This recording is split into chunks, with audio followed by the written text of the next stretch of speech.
ជីវ៉ាដឹងទេថារងៃនេះជាសាគេទៅរកឃើញរបស់ហើយថ្មីហើយមានដឹងអត់អញ្ចឹងគេរកឃើញអីវិញបងខ្ញុំអត់ដែលបាននៅព័ត៌មានហងរងៃមើលតែរឿង BL ក្មេងសម័យនេះគ្មានតាមដានរឿងសង្គមអីទេមើលតែរឿងលេងតែហ្គេមចប់បណ្ដោយអើយតែចំនួនបង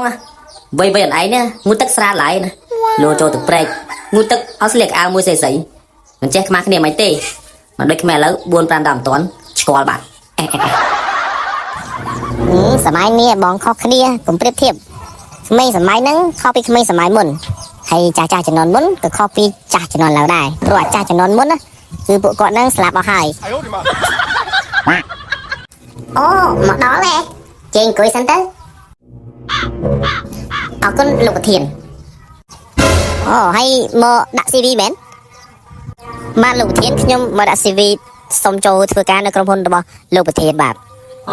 ហើយបើធ្វើការហ្នឹងចង់ធ្វើការអីវិញហើយរៀនដល់តំណែងដែរហើយចង់បានប្រាក់ខែប៉ុន្មានខ្ញុំមកហ្នឹងចង់ធ្វើអាតំណែងណាដែលខ្ពស់ជាងគេខ្ពស់ជាងគេត CEO ក្រុមហ៊ុនបានខ្ពស់ជាងគេបានលោកប្រធានហើយប្រាក់ខែខ្ញុំមកសោកគិតទេត្រឹម5000ទៅ10000ឡាយបានទេសម្រាប់ខ្ញុំហ៎ហើយចង់បានប្រាក់ខែធ្វើដល់ CEO រៀនចប់ថ្នាក់ទីប៉ុន្មានហើយខ្ញុំចប់ថ្នាក់ទី9អញ្ចឹងចប់ទី9ចង់ធ្វើដល់ប្រទេសក្រុមហ៊ុនអូនដឹងតែខ្ញុំរៀនដល់ធម្មតានេះបើខ្ញុំphải CEO ហ្នឹងណាលោកប្រធានរៀនដល់ធម្មតាតែឲ្យខ្ញុំអត់ចង់ដឹងទេមើលឲ្យ CV បងមើលតិចមើលលោកប្រធានចេះអាសតបើអាសតអាលឺខ្ញុំស្ដាប់ដែរចេះអត់ចេះមិនធានក្រុមហ៊ុនទាំងមូលអញ្ចឹងបងចាប់ផ្ដើមអានអានេះចាំស្ដាប់ប្រវត្តិរូប CV បងប្អូននេះខ្ញុំឈ្មោះអាទឿខ្ញុំរៀនចប់ថ្នាក់ទី9គឺជាសិស្សល្អឧស្សាហ៍ទៅរៀនពីថ្ងៃច័ន្ទដល់ថ្ងៃអាទិត្យរៀនម៉ោង7ចេញម៉ោង11ខ្ញុំម៉ោង 10:55 នាទីខ្ញុំទៅដល់សាលាម៉ោង11ខ្ញុំមកផ្ទះវិញខ្ញុំរៀនបានចប់លេខច្រើនជាងគេរាល់ខែលេខល្អសិស្ស50នាក់ខ្ញុំចប់លេខ50ខ្ញុំមកដាក់ពាក្យនេះចង់ធ្វើជា CEO ហើយបើអត់ឲ្យធ្វើទេប្រយ័ត្នខ្ទេចក្រុមហ៊ុនអត់មានអីធ្វើមិនដែរលោកប្រធានប៉ុណ្ណឹងឲ្យជាប់នៅបាទជាប់ហើយតែជាប់គុកនេះយក CV ទៅវិញហើយឆាត់ចេញពីក្រុមហ៊ុនមកលឿនតើខ្ញុំចិត្តតែចាស់គុកឡើយអាថោកហើយអត់ដែរធ្វើការងារជាអាថោកទៀតអីកាហ្វេចឹងមកថានឹងនៅបន្ទយខំប្រឹងរៀនដល់ធំឡើងត្រឡប់ធ្វើដំណឹងវិញទៅ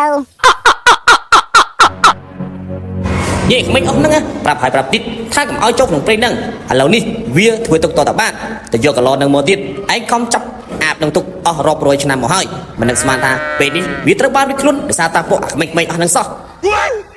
នៅពេលដែលយើងត្រូវមានការងារធ្វើទៀតហើយ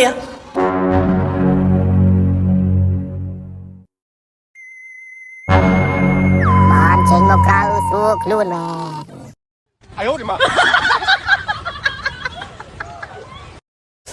សិគីហោះកាត់មុខអញមិញហ៎ដូចនាងអាម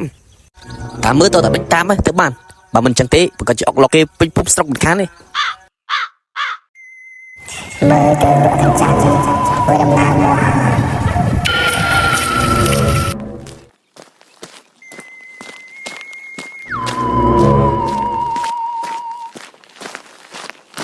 កុំគិតថាឯងចាប់គេម្ដងទៀតបានហើយ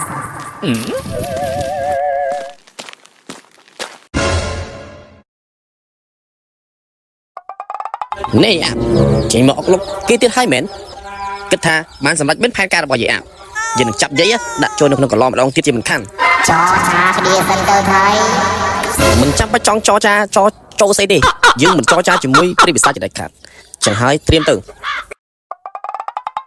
ចាំទទួលក្បាច់ទី1របស់យើងទៅ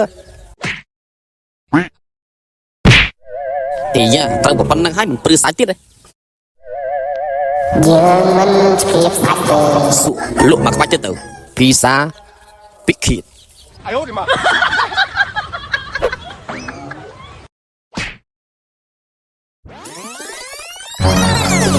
អូជាតិមែនយ៉ាសាជាតិសាហាវទៀតទេចាំស៊ីក្បាច់ចុងក្រោយរបស់យើង